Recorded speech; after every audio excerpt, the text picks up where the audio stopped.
Right, good evening, guys. Thank you very much for joining live if you were here live, and thank you for catching up if you are currently watching the replay. Now, tonight's training is on understanding the behavior change process. And as I was just explaining, the second part of this training, which is on fixing your relationship with food, that I've moved to another day because last time I delivered this training, it was a little bit long. So I wanted to keep this a little bit more concise, not to overwhelm you with lots of information.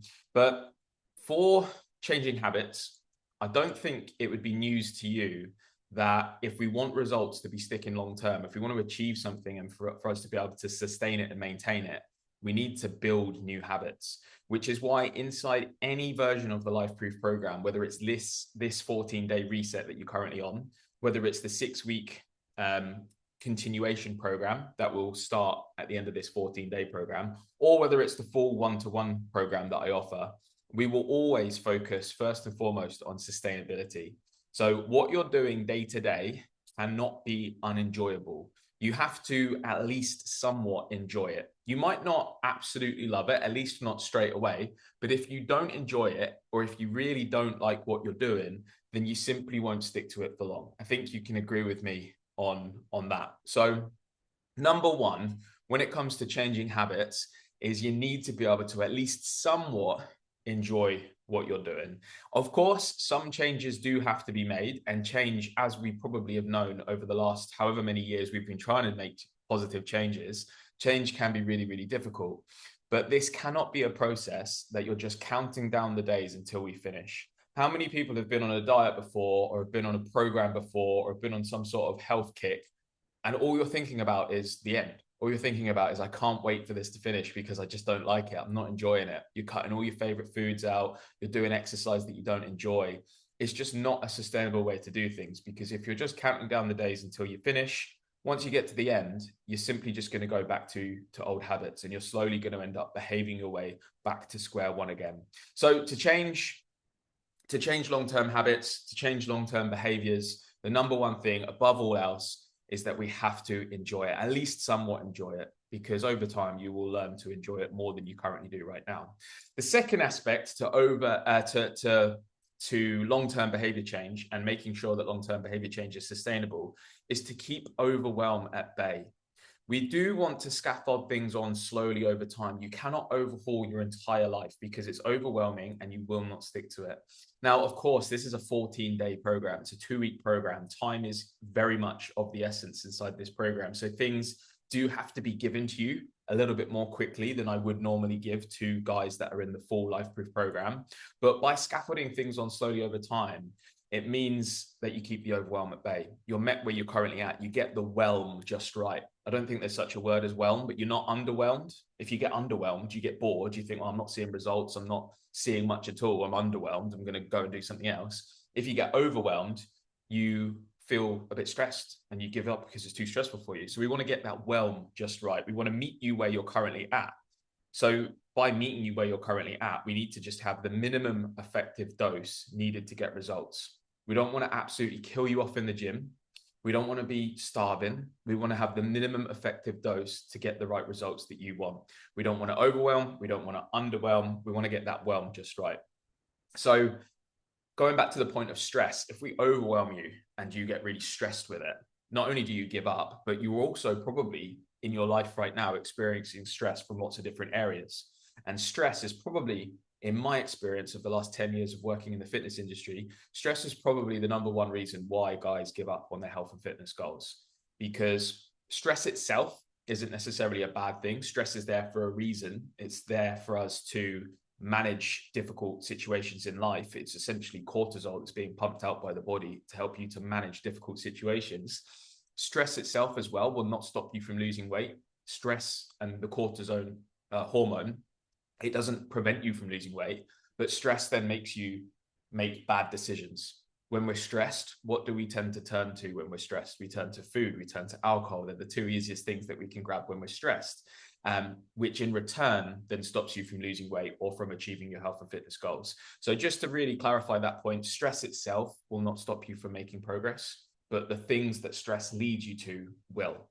And many, many men are chronically stressed. They end up living their entire life in what we'd call fight or flight mode, where you're kind of on survival mode from day to day, because Now, I don't know if there's an exact number, but it's something like 60% of the blood in your brain is redirected away from your brain when you're stuck in fight or flight mode. Who here has ever had a moment, maybe you've been at a job interview or you've been delivering a presentation at work, or you've just been generally having a really stressful situation and you just couldn't think straight? Maybe you go a little bit red, you go a little bit sweaty, you get that kind of feeling of a deer in the headlights. Who's had that feeling before? I know I have. Yeah, I can see Luke putting his thumbs up. I've been for a job interview.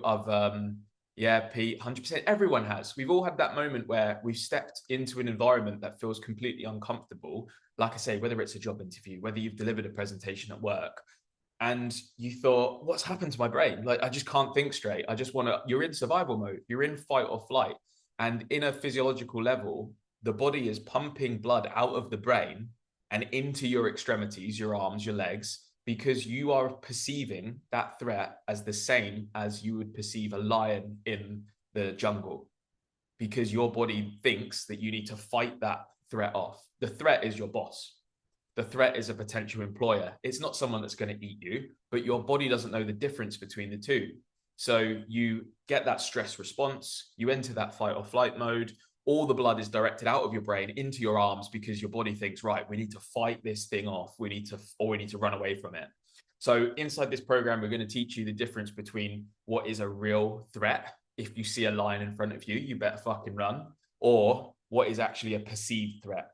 The boss that has sent you a sharp email that you think the tone might be a little bit harsh on, or the crowd in front of you if you've got to deliver a presentation, or the date that you might be on. I remember going on the first date with my other half that I have now, and how I got a second date I would never know, because I felt so nervous and so like just sweaty and awful. So if you've ever had that moment where you just can't think straight, there's a genuine reason for it. So that's number two, keeping overwhelm at bay. We don't want to feel overwhelmed. We don't want to feel stressed with this situation. It has to be something that actually adds to your life rather than takes away from it. And number three is consistency and time. Obviously, the first 2 points are going to help with this. If you enjoy it, you're going to stay more consistent with it. If you keep overwhelm at bay, you're going to spend more time doing it. So if you can stay more consistent for longer, you're then going to build the habit quicker. That's the key, is to actually stay consistent with it long enough to build the habit. Of course, though, I just really want to point out, you really don't need to be perfect. You can't be perfect. There is no such thing as perfection. You're going to screw up. But when you do screw up, the sooner that you can get back on track again, the quicker you're going to get the result that you want. Because I don't care whether you screw up. I don't care whether you fucking get stressed and binge drink, or get stressed and have a McDonald's or 3 McDonald's or whatever. I don't care if that happens. What I really want to know about is whether it happened, and let me know that it happened. Drop me a message, ask the group for some support around it, because we can look into why it happened so that it doesn't happen again, or at least the frequency of it happening decreases over time. Someone's requesting to join. Oh, Adam's dropped out. He's coming back in again.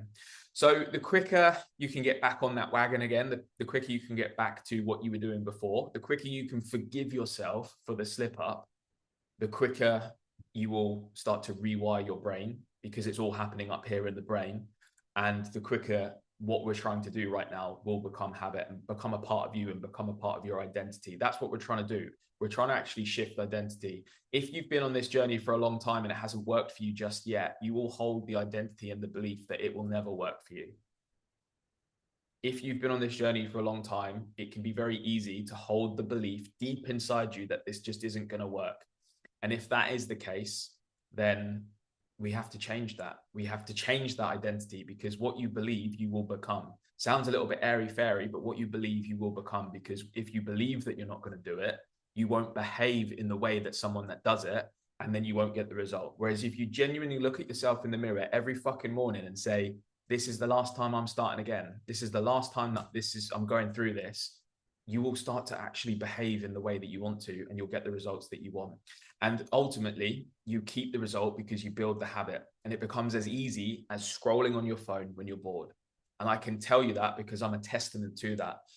We're going to be explaining how habits work in a second, but I'm at a position now with habits that I never used to be years ago. that I never stayed consistent with, just because it feels as easy for me to go to the gym when I'm stressed than it does to pull out my phone and scroll through my phone on Instagram or TikTok or whatever, just because my habit is easy for me to do. And I'm going to explain exactly how that works in the brain in a second, because the definition of a habit is something that you perform without without having much thought or putting much effort towards it, and you find it hard to stop. So if you can find yourself performing bad habits and you feel that those bad habits are really hard to stop, that can be the same for you with good habits. You can get to a position where your good habits feel as hard to stop as your bad habits, whether you've ever had an addiction or whether you've had a problem with gambling or whatever it might be, drugs, porn, whatever. If you can get to a position where your good habits are as hard to stop as your bad habits are, you are absolutely winning, because they all work in the same way in the brain. Good habits, bad habits, neutral habits, they all work in the same place in the brain. That's what we're going to be teaching you tonight, because everybody has habits. Some are useful to you, some are positive. You wake up, you brush your teeth, positive habit. Some are neutral. I don't know what a neutral habit might be. You open up your laptop and go to work, whatever. Others might be negative, a negative habit that's causing you difficulties in life. When I get stressed, I eat. When I get stressed, I drink alcohol. They could be ones that are causing you some difficulty in life. But whatever habit that you currently have, whether it's good, whether it's bad, whether it's neutral, they all work in the same place in the brain. They all work on a neural pathway in the brain. So that these are all the little wires in your brain. They're called neural pathways, like highways on a map. And the neural pathways are essentially, they're little shortcuts that your brain develops over time when you do something repeatedly. So going back to the definition of a habit is something that you do repeatedly without having to think about it or put much effort towards it. Plus, it's hard to stop. The reason that it's hard to stop is because it's become subconscious, because the brain has literally developed a little shortcut for you to be able to do it without thinking about it. And it just shoots across the pathway without you meaning. And a habit happens because the message shoots across the pathway in the brain without you meaning to do it. And that's why bad habits can be so hard to break. I'm going to cover this analogy in a second, but if we think about the analogy of learning to drive a car, who here drives? Does everyone drive? Yeah. So if you think about when you first learned to drive a car, I'm thinking back about 12 years ago now. When you first learned to drive, 13 years ago, actually, I think, Jesus. When you first learned to drive a car, was it easy? Yes or no? I'm going to say no. When I first sat in a driver's seat, I was shaking like a leaf. I didn't know what to do. It was so overwhelming to me because I didn't even know there was a clutch. When he told me about the clutch, I was like, oh, I just thought it was stop and go. I didn't know I had to deal with a clutch. So fast forward 13 years later, when I drive home, I can't even remember the journey I was on. My uncle taught me, actually made it really easy. Driving at 12. Okay, so that's thinking back quite a way. But I think if you think about the analogy of learning to drive a car, for the majority of learners at 17 or 18 years old, when they first sit in the driving seat, they are shit. They don't know what to do. They stall. You sit behind a learner and it's frustrating, isn't it? If you're sat behind a learner in traffic, because they're just so, and you've got to be patient with them. But you fast forward to today, and you can pull into your driveway in the evening and you can't remember much about the journey because you're on autopilot. So how did your brain get from the point where you couldn't drive, you were stalling, you were getting it all wrong, to a point where you can drive home without thinking about it? You can't remember the roundabouts that you crossed on your way home tonight. Think about it. Can you remember your roundabouts? No, because you're on autopilot. You look right, nothing's there, you go. So the brain actually has to create those pathways. That's how a habit is formed. And I'm going to explain it in a little bit more depth in a second. But before we do that, what I really want to get is just a couple of shares in the chat box of just some habits that you have. It could be good, it could be bad, it could be neutral. Let me know, just so that I can make sure that you can relate to what I'm talking about here. I want some subconscious habits that you do without even thinking about it. So one for me might be, I will be on Instagram and I'll be scrolling and I'll think, what the fuck am I doing? And I'll close the app. And then my finger navigates back to Instagram and I start scrolling again. That's subconscious. It's something that I've done so many times that my thumb just finds the Instagram app and I have to move it. I have to hide it off my phone. And if I didn't use Instagram for my business, I probably wouldn't have Instagram at all, because I just get stuck on it. Adam says, I was giving someone a lift tonight and automatically went the normal way home rather than the way to take them. 100%. You move house. You keep driving to your old house, or at least taking that direction. Yeah, because That's how habits form. So if you can believe in, right, so if you think back to when you first learned to drive a car, I remember thinking after like my fifth or sixth lesson, oh, I'm just not getting this. And then all of a sudden it clicks. One driving lesson, maybe it's your seventh driving lesson, it just clicks. Unless you're like Luke and you're driving at 12, you have to get to a point where it clicks and you're like, oh, this makes sense. And then the habit starts to form. And over time, you get to a point where you can do it without thinking about it. So if you've already done that difficult thing in your life, what's saying you can't build up a habit for your health and fitness? I'm a nightmare with TikTok lately, just always seem to be sitting doom scrolling. I got a bad habit. I chew my fingers, 100%. Me too. I have to like be very careful of that because you pull a little bit and you end up with this sore little bleeding part on your finger. And that probably comes from some low level of anxiety.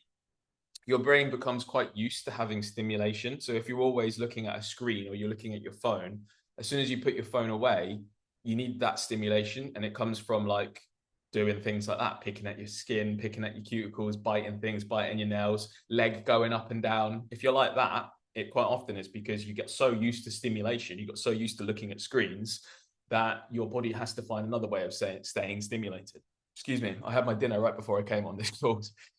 My two girls are a year out from being able to drive now, so I'm more conscious of what I do and end up thinking I actually don't even remember certain things. Yeah, and you'll probably realize if you went to take your test now, none of us would probably pass it because we picked up such, I wouldn't call them bad habits because they've served us for the last, for me, nearly 15 years. But to pass a test, we probably picked up things that we don't even realize we do, whether that's like, I don't know, driving with one hand, for example, which probably is, I don't know. I don't know the rules nowadays. But anyway, thanks for the shares. Chewing the fingers is a really, really good one. And on tonight's call, we're going to cover why that happens. We're going to look into how a habit works in a loop, and we're going to pinpoint why that happens. And if it's something that you want to stop, I'm going to give you the formula tonight for how you're actually going to stop it. Brilliant. Thanks for your share. Now, to change your habit, we want to think about unraveling the cling film. Now, what the hell does that mean? Unravel the cling film. Load of rubbish. Think about each pathway here. If each pathway here is a habit, just imagine that for a second. So think about the habit that you've just highlighted. So let's go chewing your fingers. That's a habit that you do for whatever reason, which we are going to unpick in a second. Every time you engage in that habit of chewing on your fingers, imagine that that pathway that controls the habit gets a sheet of cling film wrapped around it. If you do it 50 times a day, you end up with another sheet of cling film around it, and then another sheet of cling film around it. So every time you perform that habit, good, neutral, or bad, essentially the pathway that controls it gets thicker and thicker and thicker and stronger and stronger and stronger. And if you want to undo that bad habit, you've essentially got to give yourself another thing to do, because you never stop a bad habit. You just replace it with something else. And you can replace bad habits with good habits, which is really good, because if we could only replace it with bad habits, we'd be always chasing our tail. And you take a sheet of cling film off and put it onto the new pathway. So if we look at some of these really strong pathways here, we've got some thick ones. That might be your chewing your finger pathway. Then you've got a little thin, wiry one here. The thin, wiry one there might be when I feel anxious, I go to the gym or I go for a walk. So every time you choose not to chew your fingers, and this is just an example, of course, don't take it too literally, you take a sheet of cling film off of the thick pathway that's been used a lot, and you put it onto the new pathway. And the more you do it, the weaker this pathway gets and the stronger the new one gets. So over time, the thing that triggers you to chew on your finger will trigger you to go to the gym. That's how it works on a neurological level in the brain. Can I just check in on the chat box that that's making sense? Is everyone following along on that, or am I talking absolute jargon?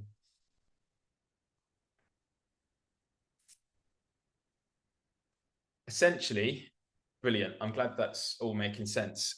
Essentially, if you have a bad habit that's hard to stop, it's because the pathway is really, really strong. It's really, really thick. It's got loads of proverbial sheets of cling film over the top. It's known as the myelin sheath, which is like this protective barrier that the brain puts over the top of a pathway that it thinks is really important.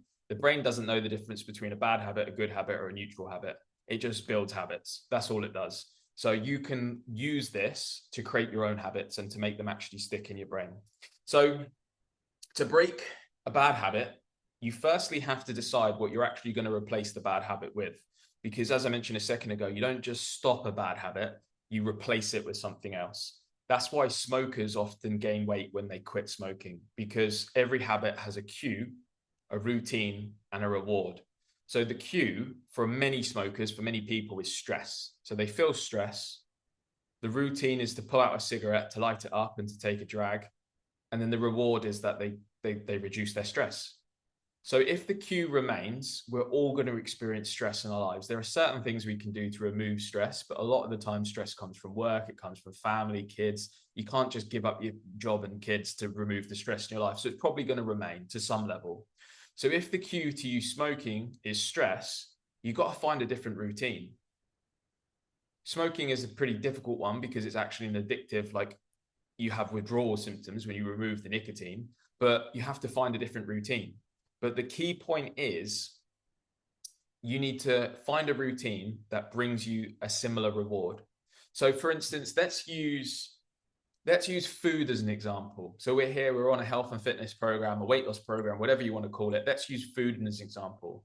If the cue is stress and the routine is to eat food to deal with the stress, the reward will be enjoyment. It will be some sort of dopamine. It will be entertainment. That's the reward that you get. Lower the stress. So if you know that the cue to your eating, your bad eating habits, is stress, we've got to do something else that gives you the similar reward. So if the reward you're looking for is to reduce the stress, what else can you do that gives you a similar reward? So that's what I want you to be thinking about. If you pinpoint the habit that you've got, what's the thing that cues the habit? What can you do that's different that gives you the same reward that you're looking for? So let's go back to Luke's example of chewing the skin on his fingers, which I do as well. What is the thing that's making you do it? Can you think right now? Is it anxiety? Is it stress? Is it boredom? What do you think it is that's causing you to do it?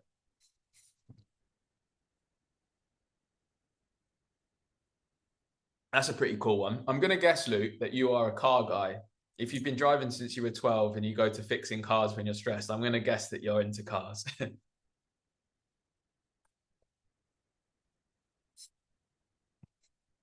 Yeah.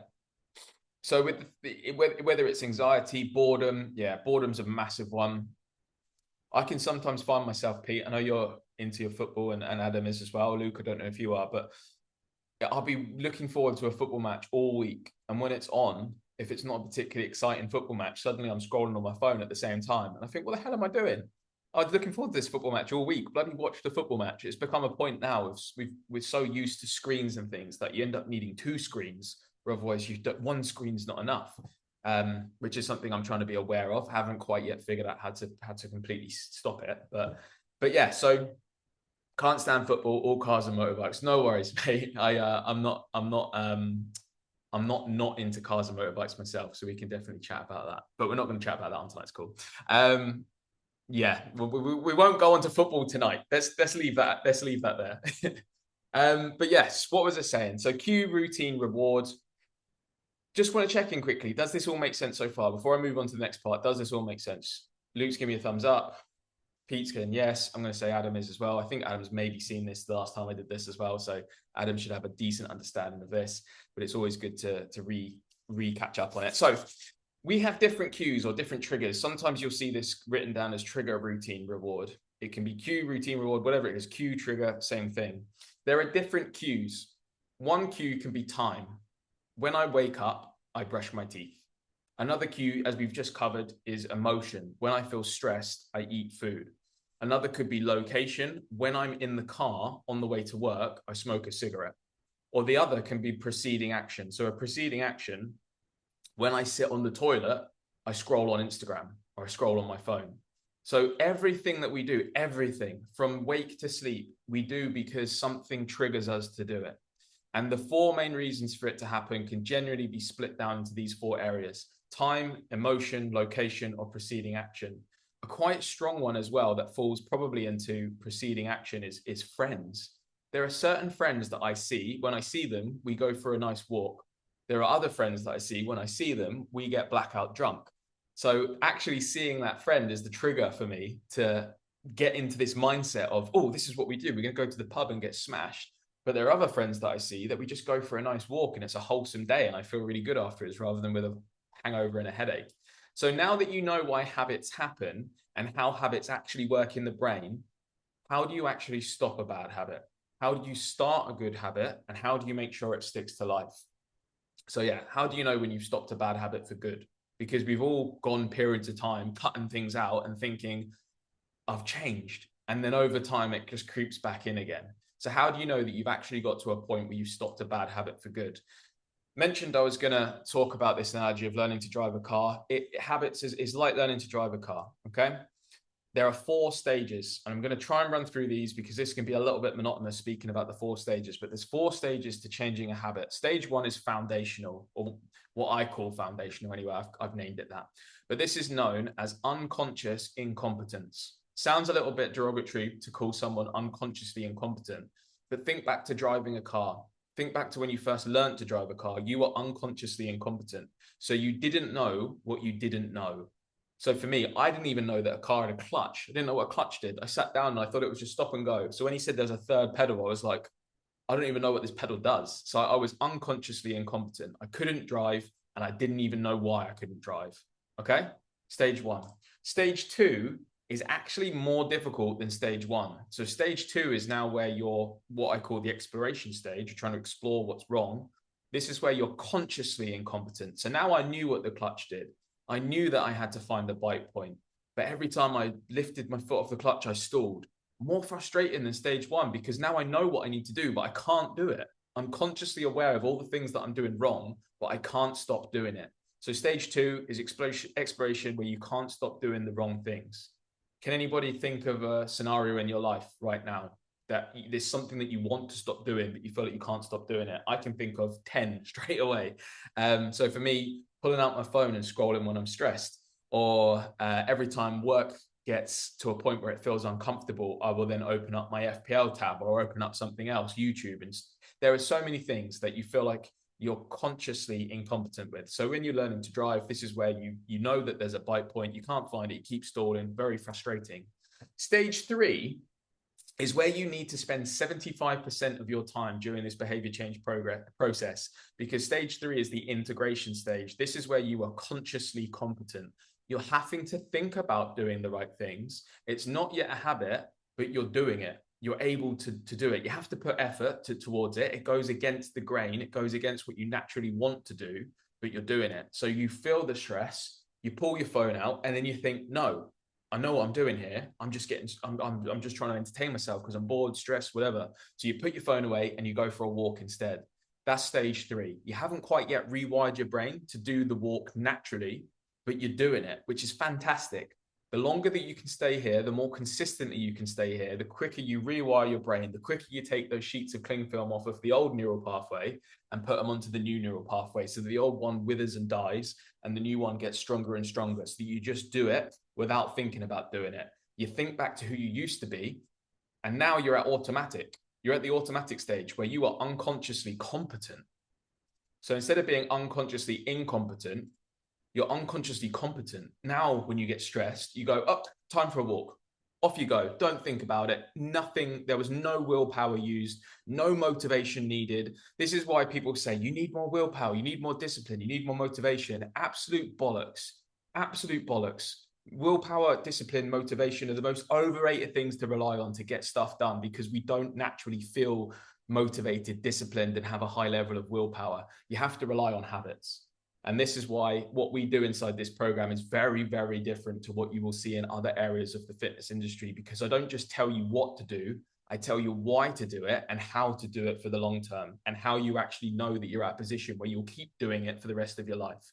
So stage 4 is where you get to the automatic stage. You are unconsciously doing all of the right things. Your habits are changed and they're easy for you to perform. Okay.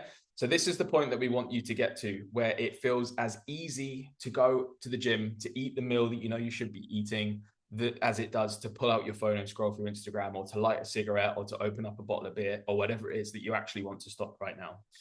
And when someone joins any iteration of my program, whether it's this 14-day free reset, whether it's the 6-week program, which this then leads into, or whether it's the full one-to-one program, they might join me at stage 1. They might join me at this stage. They don't actually know what they don't know. They don't know that they shouldn't be drinking 2 liters of full sugar Coke every day, but they most often join me at stage 2. where they know that they shouldn't be drinking 4 beers every night, but they can't seem to, every time they get to the evening, they open up a bottle of wine, but they can't seem to figure out why. Then stage 3 is quite often where you will put yourself in. You naturally put yourself in stage 3 because it gets to New Year and you think, right, dry Jan, health kick, you go to the gym, but you quite quickly fall back into stage 2 again. Can I just check in there and make sure that that makes sense as well? And does this relate? Does this ring some bells? Are you getting some penny drops here? Can you let me know?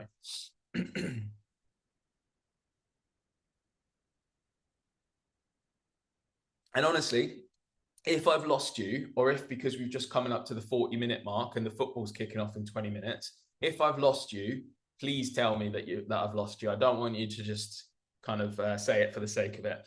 We haven't got too much longer to go, so but let me know. Is this all making sense? Yeah, all good. Don't drink any alcohol. Fine, absolutely good. But this relates to any habit whatsoever. Any habit that you want to stop, it relates to good habits, bad habits, neutral habits. You've got a bit of an advantage there if you don't drink any alcohol, because one, you save a lot of calories, but two, you don't wake up the next day feeling like you're stuck in second gear. And I'm going to use a hell of a lot of driving analogies. Always end up using loads of car analogies. So you're like that, Luke. But yeah, let me know if it all makes sense. Don't know if Adam's still there or not, but I'm going to move on. So where are you right now? If you think about the 4 stages, and this is it, of course, in like a health and fitness perspective. So when it comes to going to the gym regularly, eating the right foods that you know you need to eat in order to achieve your health goals, staying consistent with exercise, responding to stress in positive ways rather than numbing it with food or porn or drugs or alcohol, whatever it is. Where do you think you are? Are you stage 1? You don't know what you're doing wrong. You haven't got a clue what to do. Are you stage 2? You get the idea. I need to eat less. I need to move more. I probably need to exercise. I need to go out for more walks. I need to eat more protein, more fruit, more veg. I just don't do it. Or are you stage 3, where you are doing it, but you do risk falling back into stage 2 when you feel stressed and you feel like life gets on top of you? Or are you stage 4? If you're stage 4, I don't know why you're here, because you should be teaching other people about this if you're currently stage 4. Glad you're still here, Adam. Let me know. Where are you right now? Stage 2? As difficult as stage 2 can feel, stage 2 is a hell of a lot of a better place to be in than stage 1, because stage 1, we're just trying to figure out what it is that you don't know. And that's the first step, is here's something to do, go and do it until you can't, and then we'll figure out why you can't do it. You're already at that point. So we just need to get you into stage 3 of actually doing what you know you should be doing and overcoming the obstacles that are stopping you, thinking about the real deeper reasons why you're doing it. Why the fuck do you not want to be in this place anymore? What pain is it causing you? What is on the other side of the difficult thing that you're finding difficult to do? That's a topic for another training. That is actually the topic for another training. But this is where we want to get you to stage 4. So yeah, think about that right now, that this is the plan. You're at stage 2, but there is a step forward to stage 3. Okay.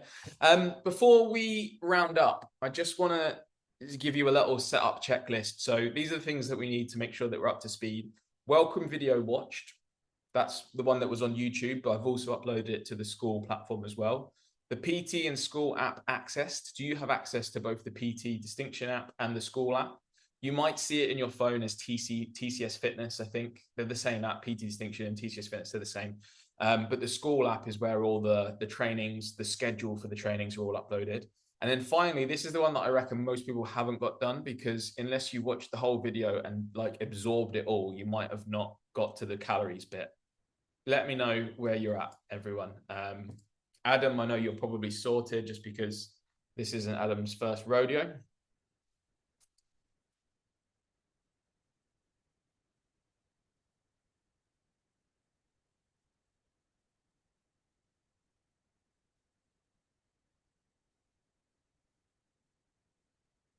Not 100%. Cool. Well, let's sort it out tonight on the call before we go. We'll come back to that, actually. Let's go. Let's get rid of Kasabian. So it should, this is what the app should look like. This is obviously the desktop version. You might have PT Distinction, you might have the TCS Fitness app. They're the same app. One just has my logos on it. This is my good friend Matt. He won't mind me using his profile. On the app, it should be under the guides section at the bottom and then spreadsheets. On here, it says coaching, and then it will be called Daily Weekly Calorie Calculator. So this was explained on the welcome call. Just by the way, if you've not watched the welcome call, this is why I keep saying watch the welcome call. And it should look like this. Oh, why is it not letting me open it? You zoom out. No, it's not letting me open it, is it? Try again with that down here. There we go. So it looks really complicated, but it's not. This is how you calculate how many calories your body burns and how many calories you need to lose weight. So without going into a bit of a tangent, to lose weight, you need a calorie deficit. If you've lost weight on keto, if you've lost weight on Slimming World, whatever before, it's because it placed you into a calorie deficit. Your body burnt 2,000 calories, you ate 1,500, you lost weight because you had a 500 calorie deficit. That's what that's called. So this is how we work that out. So if I put my own details in, I'm 31, I'm 180 centimeters. I'm currently quite heavy for myself at about 97 kilos. This is the one where it comes down to your own opinion. So PAL stands for physical activity level, and this is generally referring to your job. So if you do a desk-based job where you have little to no activity throughout the day and don't move a great deal, you're probably going to want to set this to like 1.1. If you do a desk-based job, but you get out for your 10,000 steps a day, I'm going to put it up to about like what I have, 1.4.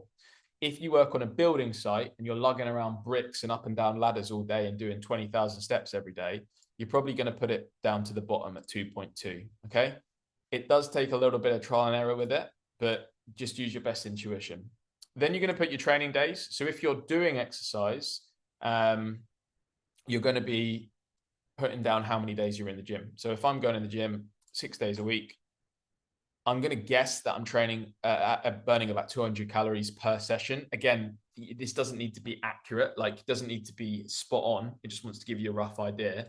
You burn a lot less calories during exercise than you think, by the way. So I'm going to put it quite conservative at about 200 for me. The sheets then work out your non-training day burn. So the calories that you burn on a normal day, and then the calories that you burn on a training day. So there's not much of a difference between the two. Then it works out how many calories your body burns across the course of the week. And then you can put yourself into the deficit. So a 20% deficit would be quite moderate. So if I was to work this out, let's just put it as linear for now. If I were to work out a 20% deficit, where's my phone?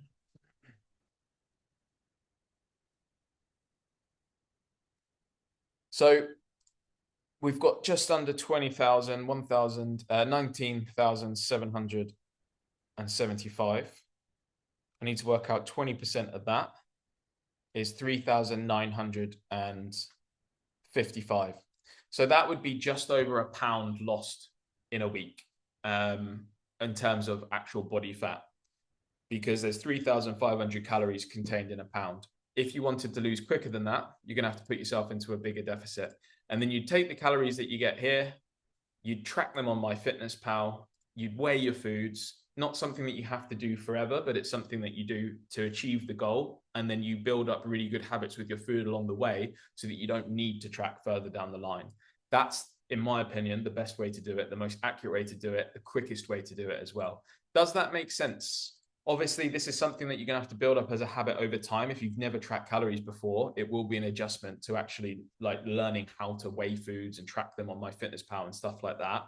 But it's a small trade-off, in my opinion, having to log your food and track your food and keep a decent eye on it and not actually get lazy with it and start guessing things, to actually still be able to enjoy things that you want to eat, not have certain foods ruled out, not have to stick to things like keto, which is really restrictive. Not that I've got anything against it. It's a small trade-off to make. So that's the calories. If we go back to the daily winning formula, this is how we're actually going to do it. So track your calories is point number 2. Point number 1 is weigh yourself. Contrary to what you've probably been advised in the past, I recommend weighing yourself most mornings. So you jump on the, you wake up in the morning, go to the toilet. So it's known as the 4 W's. So wake up, go for a wee or whatever else you need to do, weigh yourself, and then drink a pint of water in that order. So don't eat or drink anything, go to the toilet, weigh yourself, and then you log it on my personal training app. Okay, you log it on there. I'll then look at it myself and make sure it's heading in the right direction. Increase your steps. I'm not going to give you an arbitrary step target, but 10K is a decent amount to aim towards. If you currently do 1K, aim for 2. Don't go from 1 to 10. Exercise on the app. There are all the programs. So you've got home training programs, gym training programs, beginner, intermediate, advanced. They're a good place to start. You could do running. You could do anything. You could just start going for more walks. Exercise. I'm not going to give you anything specific to hit because this is a 2-week program. It's just part of the winning formula. 7 to 8 hours of sleep. If you're getting less than 7 regularly, you're going to be slowly getting sleep deprived. And then drink more water. 2 to 3 liters is a good place to start. Outside of that, you don't need to think about anything else right now. Anything else more than that is going to be overwhelming. Does that all make sense? Are you still with me? That's it, by the way. That's just our schedule. Are you still with me? Fantastic. If you've got any questions that pop up after this call, if you've got any questions now, fire away. But if you've got any questions that pop up after this call, pop them into the group chat. This is our schedule. If anyone wants to take a picture of it, this is all put into the school app, by the way. It's all still on the schedule there. If you want to take a picture, please do take a picture now. We've just got, this is tonight. That was Sunday. We've then got another training this Thursday, how to get more out of every workout. We've then got the gear system, how to stay consistent even when life gets messy. That's next Tuesday. We've got staying in shape for life, the next steps, and that's next Thursday. And then, of course, the program actually finishes on Sunday, the 18th. So it's only a short, sharp 2-week program, but definitely join this one here if you want to know how you can actually keep this up for past the 2 weeks. And a check-in, this is just a little form to fill in to let me know how you get on, get some feedback from me, what the next steps for you might look like. But yeah, I think that's all I wanted to cover. Yeah, I'm probably going to think about something else in a moment. I'll pop into I remember, if you've enjoyed tonight, if you found it interesting, if you found it useful, if you've had these kind of penny drop moments, pop a little message. Doesn't have to be War and Peace. Just pop something into the WhatsApp group to let the other guys know that this is actually worth catching up on. Because in my experience, if you didn't join it live, you're probably not going to catch up on it. You say you're going to catch up on it, but I know myself, I probably wouldn't, because I've got better things to do. I don't yet know if it's actually any good. I'm still questioning, is this guy actually know what he's on about? So please do, if you found this useful, pop a message into the WhatsApp group and just say, that was really good, Tom. Please, that was useful. Other guys definitely catch up on it. Something on that. And just make sure that the other guys do catch up on it, because if you found it useful, they'll find it useful as well. And it will be helpful for them to catch up on it. Right. Appreciate you guys. Thank you so much for joining. I hope you found that useful. Yeah, look forward to seeing you again on Thursday, and enjoy the rest of your evening. All the best, guys. And I'll see you later. Bye-bye. Thank you.